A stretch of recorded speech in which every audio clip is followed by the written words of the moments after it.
My name is Ifi Aronoka for the finest, and my crew members Choma, Francis and Emeka are here.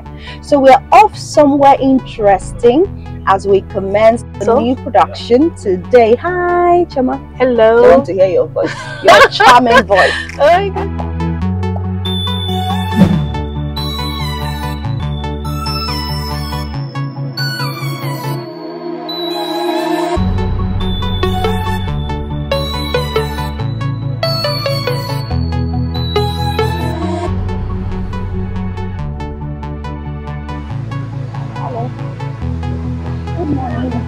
Please, your manager, is he there? Okay, inside there. I can go invite.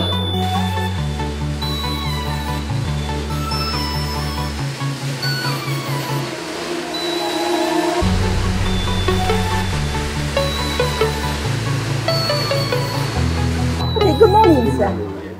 We were just passing by and we saw this exceptional. I qualify Opuruiche because I've never seen a place like this. So we decided to come in, and thank you so much for being very welcoming. Yes, I appreciate you and your team. So please, may we meet you, sir?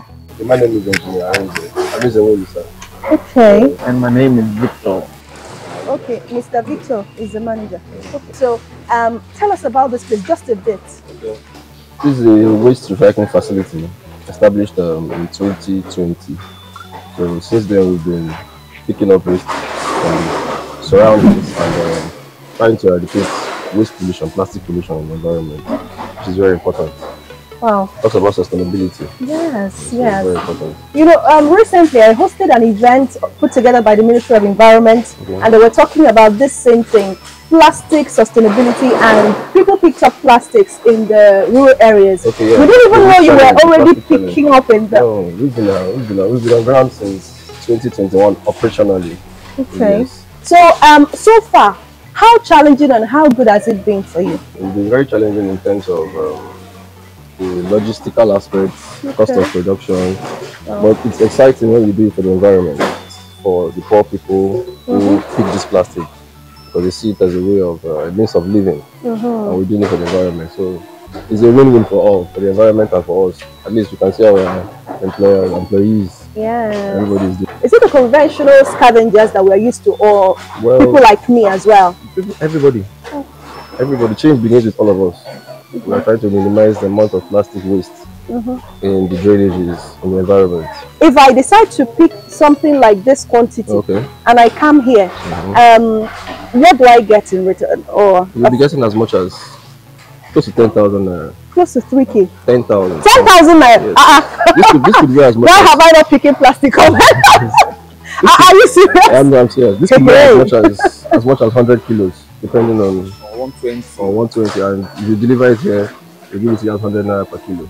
Wow. So that's a lot of money. This is getting so interesting. I want to know a little of what goes on in this recycling hub every day. Okay, so I think we'll start from the outside. Let me show you how it starts. When we receive the plastic, we have a team of hardworking ladies who sort the plastic.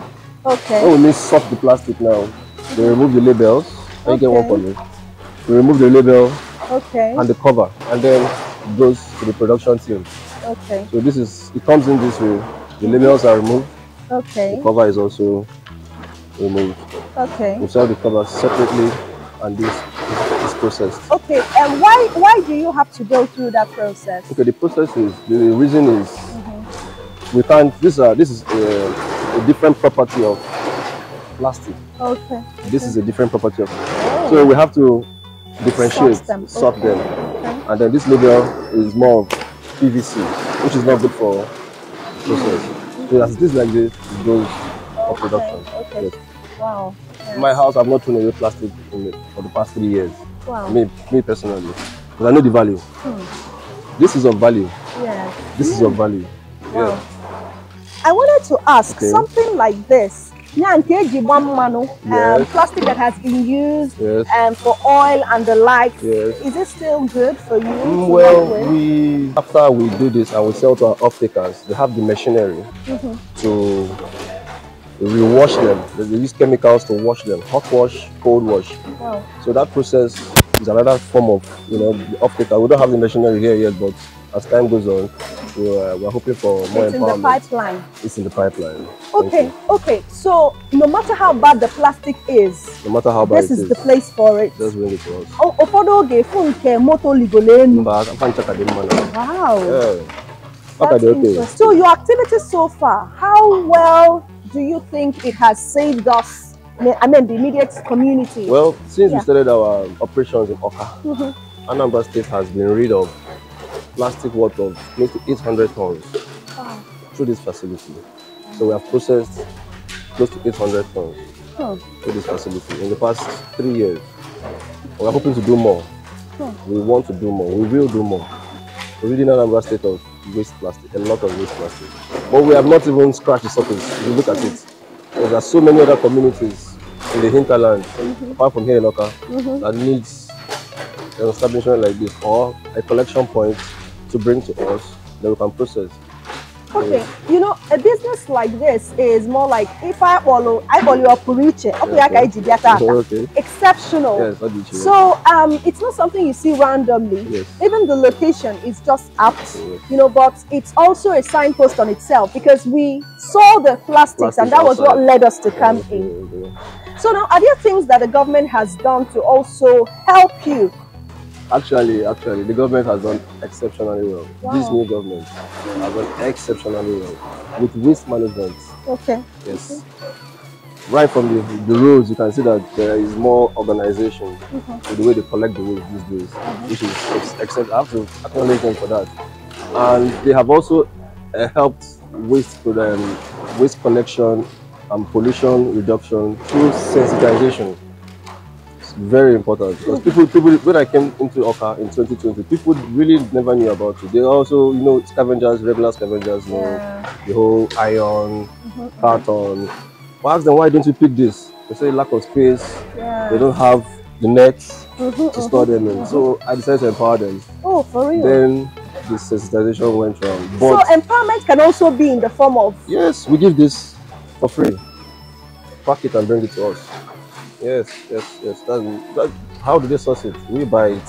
Okay. We buy it in bulk and then distribute to our local suppliers. Okay. So that has been very helpful, the sensitization part from the government. So now there are more people keeping their waste, their plastic waste at home.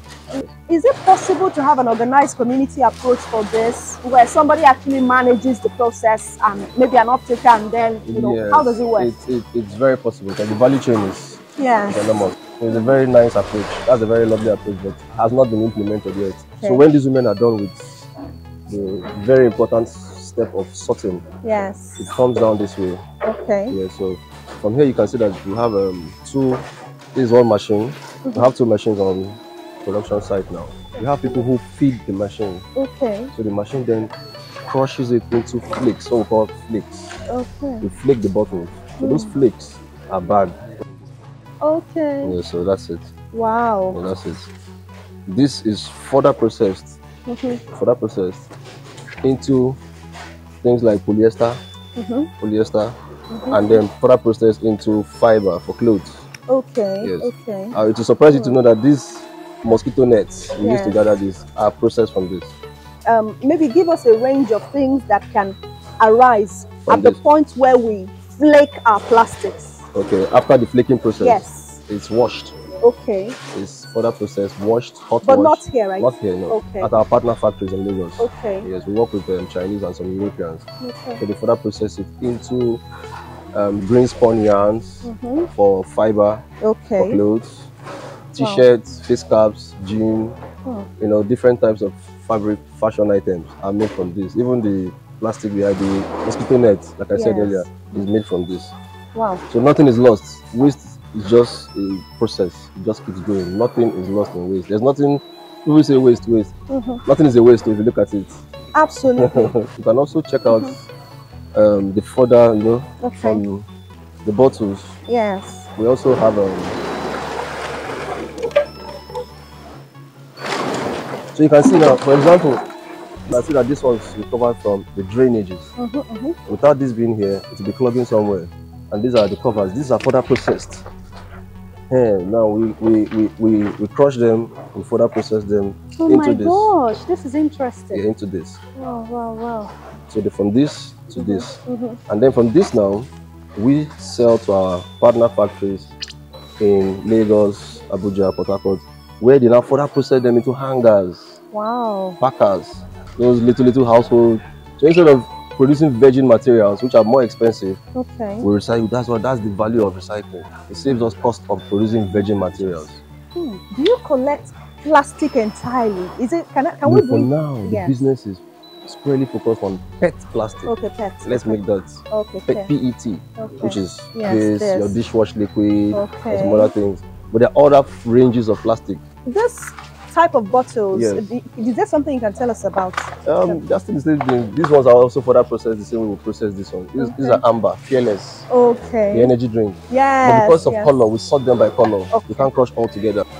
So the business is very capital intensive. You have to source for your raw material. You gather your raw material. The raw material aside is fine, but the machinery is one of the most important because without this you can't process. And it's very expensive, so Okay, so what are your timelines? You said that you intend to maybe expand, get more machines in. So what are your projections? So now there's another machinery now we're looking forward to acquiring as time goes on, a washing line. That washing line is, rather than selling in this form, it is further processed on site. It is washed, hot washed or cold washed. There are two different kinds of washing lines, which is cleaner. And then with that, we have more machinery. We can do more in less time. You understand? So going forward, by next year, we plan to probably expand because you can see everywhere is full. So we actually need to live here, get a bigger space. So by next year, we're working on that company. So the more space we have, the more we can do, the more we can empower. But right now, the company is empowering 30 staff directly and over 200 indirectly via our suckers, our suppliers, local suppliers in town. So we want to do more. There is need to do more. The economy needs us to do more. All our operations from day one has been Awka. And we're intentional about Anambra State. Akulono. So there's no point. I grew up in Lagos. I'm a graduate of chemical engineering, Chemical Governance University. So I could have done that elsewhere. Lagos is more populated than Anambra State. There is more waste. But I said, what's the point? Let me empower my people. Let me take it home. So that's why we're here. This period, we have a lot of occasions, weddings, traditional weddings. Let's inculcate the habit of storing this plastic. Even after the guests have left, the organizers can do more by storing it. Then you can put a call across. So it's very important we get that message across. Very important. Actually. Exactly. Very important. The way you're pointing at me, you're telling me to take the you are the broadcaster here, so you are the mouthpiece here. No, I want to be sure that I'm the one to take it so that I will take it up myself. When you were starting, I know it was not. No way. You almost became a scavenger. I actually became a scavenger. I became a factory worker at some point. I was everywhere. You have to get your hands dirty to understand the value. I was everywhere. But now you can see, but we can do more. So everybody needs to just do what they can. And with time it gets better. Special recognition and special shout out to the Commissioner for Environment. He's a very lovely man and he has done so much for us. Thank you for being an inspiration. Thank you so much. And for creating this exceptional place. Opuruiche Dinuzo Isiagum Isiamenyi Nagi Isiago N'Awka Bo Onodu Government. Every government nwelu isi nyabo headquarters na Anambra State. I'm and I've been speaking to this great man, the CEO of Rheelcyclers, a plastic recycling hub here in the capital city. And of course, you can deal with them and get yourself a side hustle. Side hustles work, especially in this present economy. So please do not throw that plastic away. Now you know what to do with that plastic after use. Send it to Rheelcyclers and you'll be glad you did, and the environment will be so proud of you. The number to call is on your screen so that you reach out to Rheelcyclers for collection of plastic and any other question that you might have. Thank you so much for being here. See you next time. Thank you so much.